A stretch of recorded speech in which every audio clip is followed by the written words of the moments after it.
खिलाड़ियों को न्याय दो, न्याय दो, न्याय दो। खिलाड़ियों को न्याय दो, न्याय दो, न्याय दो। देश के पहलवानों को न्याय दो, न्याय दो, न्याय दो। संदीप सिंह को गिरफ्तार करो, गिरफ्तार करो, गिरफ्तार करो। ब्रिजभूषण को गिरफ्तार करो, गिरफ्तार करो, गिरफ्तार करो। ब्रिजभूषण को गिरफ्तार करो, गिरफ्तार करो, गिरफ्तार करो। इनकलाब जिंदाबाद, जिंदाबाद, जिंदाबाद। अरे इनकलाब जिंदाबाद, जिंदाबाद, जिंदाबाद। जब जुल्म करेगा सत्ता के हथियारों से, चप्पा चप्पा खून उठेगा हथियारों से। अरे जब जुल्म करेगा सत्ता के हथियारों से, चप्पा चप्पा खून उठेगा हथियारों से। अरे हम भी उनका ध्वज करेंगे अपने हुंकारों से, चप्पा चप्पा खून उठेगा इनकलाब के नारों से। तो इनकलाब जिंदाबाद, जिंदाबाद, जिंदाबाद। अरे इनकलाब जिंदाबाद, जिंदाबाद, जिंदाबाद। अरे इनकलाब जय भीम, जय भीम, जय भीम। अरे इनकलाब जय भीम, जय भीम, जय भीम। अरे जय भीम, जय भीम, जय भीम, जय भीम। इनकलाब, इनकलाब, इनकलाब जिंदाबाद, जिंदाबाद, जिंदाबाद। अरे इनकलाब जिंदाबाद, जिंदाबाद, जिंदाबाद। अरे इनकलाब जिंदाबाद, जिंदाबाद, जिंदाबाद। बलात्कारियों पे हल्ला बोल, हल्ला बोल, हल्ला बोल। बलात्कारियों पे हल्ला बोल, हल्ला बोल, हल्ला बोल। आजाद निराई बोल, हल्ला बोल, हल्ला बोल। सारे निके निके बोल, हल्ला बोल, हल्ला बोल। की खोद बोल, हल्ला बोल, हल्ला बोल। बोलना पिछले बोल, हल्ला बोल, हल्ला बोल। और जोर से बोल, हल्ला बोल, हल्ला बोल। और जोर से बोल, हल्ला बोल, हल्ला बोल। भगत सिंह तेरे सपनों को मंजिल तक ले जाएंगे, भगत सिंह तेरे सपनों को मंजिल तक ले जाएंगे। भगत सिंह तेरे सपनों को मंजिल तक ले जाएंगे। तेरे सपनों को मंजिल तक ले जाएंगे। बिस्मिल तेरे सपनों को मंजिल तक ले जाएंगे। अम्बेडकर तेरे सपनों को मंजिल तक ले जाएंगे। फुले तेरे सपनों को मंजिल तक ले जाएंगे। यार तेरे सपनों को मंजिल तक ले जाएंगे। बलात्कारियों को गिरफ्तार करो, गिरफ्तार करो, गिरफ्तार करो। और बलात्कारियों को गिरफ्तार करो, गिरफ्तार करो, गिरफ्तार करो। इनकलाब जिंदाबाद, जिंदाबाद, जिंदाबाद। इनकलाब, इनकलाब, इनकलाब, इनकलाब। जिंदाबाद, जिंदाबाद, जिंदाबाद। नमस्कार दोस्तों, स्वागत है आपका अमृतधारा न्यूज पर। मैं राजेंद्र सिंह कौशल इस समय नरवाना से जिला जींद के एक नरवाना से आपको ग्राउंड लेवल से रिपोर्ट दिखा रहा हूं, जो कि कल एक जंतर मंतर पे खिलाड़ियों के साथ बीती रात जो वाकया हुआ है और पुलिस के ऊपर जो गंभीर आरोप लगाए गए हैं पहलवानों के द्वारा, उसी मुद्दे को लेकर आज नरवाना के अंदर जो ये उनकी सपोर्ट के अंदर, उनके समर्थन के अंदर ये नौजवान चेहरे आए हैं और एक निचले स्तर पर उन्होंने आवाज उठाने का प्रयास किया है। बात करना चाहेंगे संदीप सिंह खेल मंत्री को लेकर के और ब्रिजभूषण सिंह को लेकर के, क्या कहना चाहते हैं? जी भाई साहब नमस्कार। नमस्कार जी, सबसे पहले आपका चैनल का बहुत बहुत धन्यवाद। आपने इस मुद्दे की अहमियत को समझा और इतनी दूर से चल के आप यहाँ तक आए हो। और आपके दर्शकों का भी मैं अपील करता हूँ कि इस वीडियो को ज़्यादा से ज़्यादा शेयर करें ताकि जनता के बीच में ये आवाज़ जा सके। तो सर, जो महिला पहलवान रही हैं और जो जंतर मंतर पे पिछले 14 दिनों से बैठी हैं, पहले भी उन्होंने एक बार आवाज उठाई थी, लेकिन वो बीच में फिर मामला ठंडा पड़ गया था। और अब ये जो रात वाकया हुआ, दिल्ली पुलिस ने जो उनके साथ एक कहते हैं कि एक धक्का मुक्की का जो आरोप लगाया है, तो क्या कहना चाहेंगे आप? असल में दिल्ली की पुलिस मर्दानगी दिखाना चाहती है। हम तो ये कह रहे हैं कि अगर मर्दानगी दिखाने का इतना ही शौक था तो ब्रिजभूषण के ऊपर FIR दर्ज कर लेते बिना सुप्रीम कोर्ट के आदेश के बिना FIR दर्ज कर लेते। और जब FIR दर्ज हो चुका है तो अब आप उसको गिरफ्तार कर लो। FIR दर्ज करने के बाद में गिरफ्तार करने की आपकी जिम्मेदारी है। तो आप शांतिपूर्वक धरने पे जो बैठे हैं उनके साथ में गुंडागर्दी कर रहे हैं। असल में जो रक्षक भक्षक बनने की जो प्रक्रिया है वो उसको जो है सामने नंगे रूप में दिखाई दे रहा है। तो बृजभूषण कहते हैं अगर आरोप मेरे ऊपर तय नहीं है तो मुझे क्यों इस्तीफा देना चाहिए? आरोप FIR दर्ज है और ये यौन शोषण का मामला है, यौन शोषण उत्पीड़न का मामला है।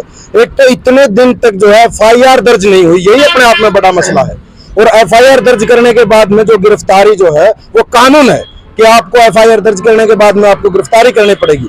मतलब आरोप तय कब होंगे? आरोप आप सत्ता के ऊपर बैठे हो, सिर्फ सत्ता के ऊपर बैठे हो, सत्ता के शीर्षतम व्यक्ति का हाथ आपके ऊपर है और आपके ऊपर 38 मुकदमे दर्ज हैं पहले से ही। अगर आप इसी तरीके से आपको पता है कि वो तय होने ही नहीं है, आप जांच होने नहीं दोगे, आपको इस सत्ता की इस मशीनरी की कमजोरियों का पता है और सत्ता में आपके जो है ऊपर तक जो आपकी घुसपैठ है। दूसरा, खिलाड़ियों पे आरोप लगाते हैं कि हरियाणा के पहलवान जंतर मंतर पर बैठे हैं, पूरे देश के पहलवान क्यों नहीं बैठे? इस सरकार ने तो बहुत घटिया इल्जाम लगाया कि हरियाणा के खिलाड़ी है। ये खिलाड़ी होती है पूरे देश के होते हैं, किसी जात के नहीं होते, किसी धर्म के नहीं होते, किसी राज्य के नहीं होते। जब बाहर से गोल्ड मेडल आता है या कुछ और मेडल आते हैं तो पूरे देश के लिए आते हैं, किसी एक राज्य के लिए नहीं आते। जो उड़न परी का नाम जिसको दिया गया PT उषा, और PT उषा ने ही खिला जो जंतर मंतर पर पहलवान बैठे उन्हीं को कह दिया कि ये सही नहीं है, क्या कहेंगे? PT उषा ने 3-4 दिन पहले कहा था ये गलत बैठे है। हाँ। तो वो कल उसने माफी मांग ली और वो खिलाड़ियों के बीच आके बैठ गई थी वो। जी, अभी नरवाना से क्या आवाज बुलंद करना चाहते हैं? जो चाहे जितने भी पहलवान वहां पर बैठे हैं, बजरंग पुनिया है, साक्षी मलिक है और भी महिला पहलवान वहां पर बैठे हैं, क्या आप यहाँ से आवाज बुलंद करना चाहते हैं उनके पक्ष के अंदर? हम उनको यही संदेश देते हैं कि हम उनके साथ हैं, नरवाना के नौजवान और बूढ़े बच्चे नौजवान है और तो सब उनके साथ है। कुछ महिला लड़कियां हमारे साथ हैं, इनसे भी बात करेंगे। बेटे, क्या नाम है आपका? मेरा नाम रितु है। रितु, क्या कहना चाहते हैं जो रात वाली घटना को लेकर के जो खिलाड़ियों के साथ, पहलवानों के साथ दिल्ली में हुआ? देखो, जो किया वो सही नहीं है। इससे जो देश के सोए हुए युवा है उनको जागना चाहिए। वहां पर बैठे इतने अंतर्राष्ट्रीय खिलाड़ी हैं, उनके साथ हो रहा, ये नॉर्मल खिलाड़ी उनके साथ भी हो सकता है। तो मैं यही आपके चैनल के माध्यम से ये बोलना चाह रही हूँ, जो ये सोया हुआ समाज है, सोए हुए खिलाड़ी है, उनको जागना चाहिए और ज्यादा से ज्यादा समर्थन करना चाहिए, जिससे उनको जल्दी से जल्दी न्याय मिल सके। क्या दिल्ली पुलिस ने सभी युवाओं को और पहलवानों को, खिलाड़ियों को जगाने का एक काम शुरू कर दिया है? नहीं। हाँ, आप बताइए। जगाने का तो कर दिया जी, फिर उनके साथ वहाँ मारपीट की जा रही है और वो जगह नहीं दी जा रही है। इसी बात के लिए मैं इसी बात के लिए कह रहा हूँ कि दिल्ली पुलिस ने युवा खिलाड़ियों को, नौजवान बच्चों को जगाने का काम कर दिया है, जो काम वो खुद करना चाहते थे। बारे में एक्सप्लेन करें। नहीं, बिल्कुल है। जब जैसे जैसे जनता कभी भी दमन से पीछे नहीं हटती, दमन कभी भी, दमन के जरिए कभी आंदोलन दबाए नहीं जा सकते। आपने किसान आंदोलन के साथ में भी ये ट्रेलर करके देखा था। आंदोलन एकदम जो है वो दुगनी ताकत के साथ सामने आया। आज ये आंदोलन दिल्ली तक था, अगर आज यहाँ पे बैठा है तो ये दिल्ली सरकार की, दिल्ली पुलिस की मेहरबानी कही जा सकती है इसमें। आप सही बोल रहे हैं। तो आप ये बताइए, आने वाला कदम अगर कोई फैसला नहीं होता और खिलाड़ियों का जो एक मांगे हैं उनको नहीं मान लिया जाता, पहलवानों की मांगों को, आने वाला कदम क्या होने वाला है पूरे देश के अंदर? पूरे देश के अंदर अभी एक स्थिति ऐसी है कि लोग ये पैटर्न जो है इसको समझना पड़ेगा। ये जो पैटर्न चल के आ रहा है, ये जो कुलदीप सेंगर जैसे जो लोग हैं जो जेल में चले गए हैं, जिन्होंने पूरे परिवार को समाप्त कर दिया, मर्डर कर दिया, आज वो जेल में है। वो एक प्रक्रिया है। वहां से पहले आवाज उठती थी कि बेटियां सुरक्षित नहीं है, आज आवाज दूसरी तरीके से उठ रही है। पैटर्न ये है कि बेटियां सुरक्षित आज बीजेपी के नेताओं से नहीं है। और ये एक नहीं है कुलदीप सेंगर के बाद में जो मनीषा का, हाथरस का हमने घटनाक्रम देखा, बहुत ही जघन्यतम घटनाक्रम। उसके बाद में हमने जो है आसिफा का घटनाक्रम देखा, मतलब तिरंगा यात्राएं जो है उनके पक्ष में निकाली गई। उसके बाद में संदीप सिंह का मामला जो हरियाणा में चल रहा है, ये जो बृजभूषण का मामला चल रहा है, ये अभी जो बेटी बचाओ बेटी पढ़ाओ का नारा चेतावनी बन गया। अब हिम्मत है तो बेटी बचाओ। जी, आप ये बताइए, बीजेपी सरकार का ही खुद का नारा रहा कि बेटी बचाओ और बेटी पढ़ाओ, और इसके अलावा खिलाड़ियों के लिए जो मान सम्मान की बात बीजेपी सरकार करती रही, और उन्हीं पहलवानों को सड़कों पर आकर के इतने दिन बैठना पड़ा, जंतर मंतर का सहारा लेना पड़ा। और आप लोग, हरियाणा में भी एक जागृति आ गई है कि आप लोग सड़कों पर आ गए हैं। तो क्या ये बीजेपी सरकार को कहां तक आप देखते हैं कि अब बीजेपी सरकार क्यों इन पहलवानों को सड़क पर लाने को मजबूर कर रही है? बीजेपी का तो करैक्टर जो है अब 4-5 साल से बिल्कुल स्पष्ट है कि उनको अपराधी, गैंगस्टर, ऐसे लोग चाहिए जिनके पीछे कुछ वोट है, कुछ धमका के डरा के जो वोट जो है हासिल कर सकते। इससे कोई मैटर ही नहीं है कि वो किस पार्टी के।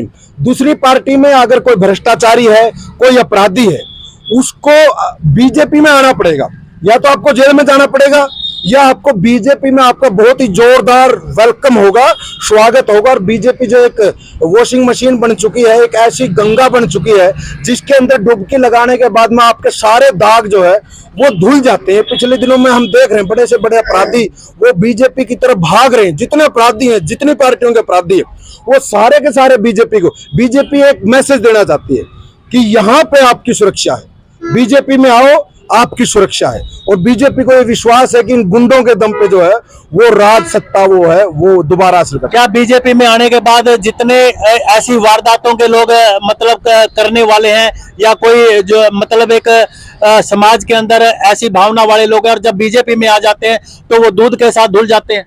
हाँ, ये तो स्पष्ट है। ये तो आज तो हर आदमी ये बोल रहा है। ये जो मीडिया का जो चकाचौंध थी, जो प्रभाव था, वो भी आज जो है लोगों को समझ में आने लगा। मीडिया का भी चरित्र जो है वो सामने समझ में आने लगा। आप जैसे कुछ चैनल है, गिने चुने चैनल हैं, जो आज जनता की आवाज उठा रहे हैं। नहीं तो हमने पिछले दिनों देखा, ये इतिहास में शायद कब देखा होगा कि सत्यपाल मलिक का जो बयान आया, ये इतना बड़ा बयान था। राज्यपाल रहा 3 राज्यों का, पुलवामा जैसा घटनाक्रम जहां पे हमारे 40 जवान शहीद हुए हैं, उसके बारे में एक बयान है, पूरा का पूरा मीडिया का ब्लैकआउट। क्या मानते पहले कभी नहीं देखा ऐसा। क्या आप मानते हैं कि सत्यपाल मलिक की आवाज को भी दबा दिया गया? सबसे प्रयास कर रहे हैं, लेकिन कई बार जो है वो जो सत्ता के नशे में चूर जो तानाशाह होते हैं, वो कई बार भूल जाते हैं कि जनता ने बड़े बड़े तानाशाहों के जो है वो तख्त लुट दिए हैं। वो आज कब्रों में हैं, वो आज शमशानों में हैं। जनता जो है वो सबसे बड़ी ताकतवर होती है। जनता जब जागती है, किसने सोचा था 1 साल पहले इतना बड़ा किसान आंदोलन उठ खड़ा होगा देश के अंदर? लेकिन मोदी को माफी मांगनी पड़ी। हाँ, मांगनी पड़ी।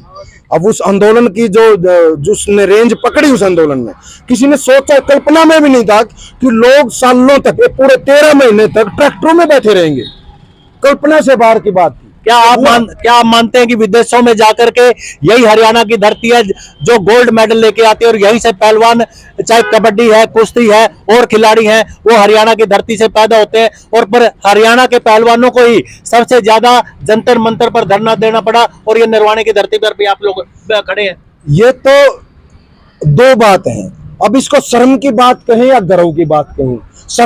गर्व की बात तो इसलिए है कि जब ये गोल्ड मेडल लेके आ रहे थे, जब ओलंपिक में हमारे पदक नहीं आते थे, उस टाइम पे इन खिलाड़ियों ने जो है वो पदक लाने शुरू किए। उस टाइम पे चर्चा थी, हरियाणा देखो, हरियाणा से हैं सारे खिलाड़ी जो मेडल लेके आ रहे हैं। और आज बोल रहे हैं ये धरने पे बैठे हैं हरियाणा के, मेडल वही लेके आए थे। अब ये शर्म की बात है कि जो विश्व विख्यात अंतर्राष्ट्रीय लेवल के खिलाड़ी हैं, उनको अपनी बात मनवाने के लिए, बात भी नहीं मनवाने, FIR दर्ज करवाने के लिए आपको सड़कों के ऊपर बैठना पड़ा। अब लास्ट क्वेश्चन करूंगा, मोदी सरकार से और हरियाणा सरकार से क्या उम्मीद करते हैं? इन पहलवानों के लिए क्या आप लोगों की मांग रहेगी? जो उम्मीद है वो जनता से। अच्छा, मोदी सरकार 10 साल हो चुके, 9 साल हो चुके, 10 साल होने को है। सरकार से जितनी उम्मीदें जो करनी थी वो हो चुकी है, बार बार हो चुकी है। और उन उम्मीदों का क्या हुआ वो पूरा देश देख रहा है। अभी उम्मीद जो है वो जनता से, जन संघर्षों के अंदर जो है वही रास्ता निकल सकता है। लोग सड़कों से रास्ता निकलता है। और राम मनोहर लोहिया ने कहा था कि जब सड़कें सुनसान हो जाती है तो संसद आवारा हो जाती है। अब सड़कें जो है वो कम से कम दिख रही है, सड़कों के ऊपर जो है लहलहाती फसल जो है वो हमें उगती हुई दिखाई दे रही है। ऐसे जुलूस, ऐसे जोरदार प्रदर्शन, ऐसे विरोध जो वो देखने को मिल रही है, बड़ी बात है। 2024 बहुत नजदीक है, उसके लिए कैसी फसल लहराने वाली है? 2024 वही है, जनता के हाथ में है, जनता ही तय करेगी। ये कोई मसला ही नहीं है, किसका कोई विकल्प नहीं है। विकल्प हमेशा जनता होती है, जनता को विकल्प तैयार करना होता है। और निश्चित रूप से अब जिस तरीके से इनकी देशभक्ति की वो जो परत इन्होंने चढ़ा रखी वो धीरे धीरे खुर्च के नीचे उतर गई। ये जो मीडिया का पूरा कंट्रोल था, मीडिया का चरित्र जनता के सामने जो है वो सामने आ गया। और तमाम तरह के जो हथकंडे थे वो लोग समझ रहे हैं, बूझ रहे हैं। और इसको देखते हुए पिछले दिनों का भी आपने पैटर्न समझा होगा कि लोग इस तरीके से वोटिंग करना शुरू कर चुके हैं। अभी विपक्ष की एकता होगी ना होगी अलग बात है, जनता जो है वो एकता बना चुकी है। जो व्यक्ति ऐसा लगता है बीजेपी को हराएगा, जनता अल्टीमेटली उसको वोट डाल रही है। आप देख रहे जमानतें जब्त हो रहे तीसरे व्यक्ति की, त्रिकोणीय मुकाबले नहीं हो रहे। तो ये एक सकारात्मक संदेश पैदा करता है कि आने वाले टाइम पे 2024 में अच्छे तरीके से जो है वो जनता बीजेपी को जो धूल चटाएगी, बड़े बड़ों को चटाएगी। अभी देखिए बड़ी एक ग्राउंड लेवल से रिपोर्ट मैं दर्शकों तक और एक सरकार तक भी पहुंचा रहा हूं। ये नरवाना की ग्राउंड लेवल की रिपोर्ट है, जहां पर जितने जंतर मंतर पर पहलवान बैठे, चाहे वो महिला पहलवान है चाहे पुरुष पहलवान है, उनके साथ बीती रात को जो घटना घटी उन्हीं का विरोध के अंदर जो है दिल्ली पुलिस के विरोध का प्रदर्शन आप देख सकते हैं। नरवाना से भी ये आवाज बुलंद हो चुकी है। हरियाणा का एक ऐतिहासिक जगह है नरवाना, यहाँ से भी उनके समर्थन के अंदर, पहलवानों के समर्थन में जो इतने लोग, ये महिलाएं भी साथ हैं, लड़कियां भी साथ हैं, जो किसी न किसी खेल से संबंधित रही हैं। और ऐसे में आप देख सकते हैं सभी जो चेहरे हैं ये उनके साथ एक समर्थन में खड़े हैं कि पहलवान जो हैं वो सिर्फ हरियाणा के नहीं पूरे देश के हैं और उनकी आवाज़ को हमेशा दबाया नहीं जा सकता। जब वो गोल्ड मेडल लेके आते हैं तब उनकी वाहवाही होती है, और ऐसे ही पहलवानों को अगर सड़कों पर आना पड़े और उनकी मांगों पर कोई गौर ना किया जाए तो बड़े शर्म की बात है। कम से कम सच्चाई सामने आनी चाहिए। यही इन लोगों ने एक मीडिया के माध्यम से अपनी आवाज़ को बुलंद किया है। बने रहिए राजेंद्र कौशल के साथ हमारी धारा न्यूज पर। जय हिंद, जय भारत।